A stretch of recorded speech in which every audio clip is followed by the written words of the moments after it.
Et puis des initiatives seraient annoncées la semaine prochaine en matière européenne notamment. À noter également qu'en raison de ce score, Brice Hortefeux, 3e sur la liste dans le centre, est élu député européen.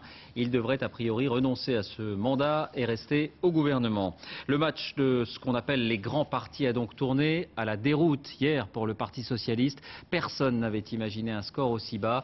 C'est aussi un revers personnel pour Martine Aubry, mais personne pour l'instant ne l'a mise directement en cause aujourd'hui. Jeff Wittenberg, Bruno Vignet. On appellera cela le printemps pourri du PS. Benoît Hamon, porte-parole, qui ne retrouve pas son siège d'eurodéputé. Non mais franchement, c'est rien du tout aujourd'hui. Harlem Désir, tête de liste en Ile-de-France, largement distancé par Daniel Cohn-Bendit. Pour l'instant, le temps n'est pas au beau fixe. Pour ces résultats des élections européennes, Le coup de tonnerre, encore un rue de Solferino, a retenti hier à 20 h. On s'attendait à un mauvais score, pas à un désastre. Un cheveu devant les Verts, si loin de l'UMP. Il va falloir quand même se faire violence, toute la gauche, je parle de toute la gauche, hein, qu'on arrête de se tirer dessus. Même sous les applaudissements qui mettent un peu de baume au cœur, sa première soirée électorale de première secrétaire est douloureuse.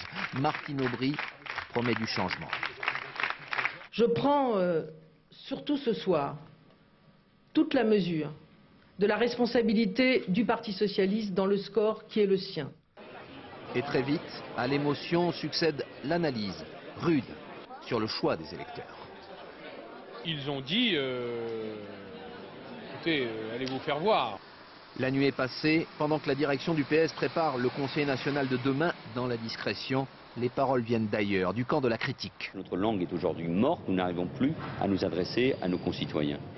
Et Martine Aubry elle-même est mise en cause par quelques voix fortes du PS. Elle doit changer radicalement et dans la pensée du PS et dans la façon de gouverner le PS. Ségolène Royal, elle s'est montrée solidaire de Martine Aubry depuis leur meeting commun. Et depuis hier soir, elle garde le silence.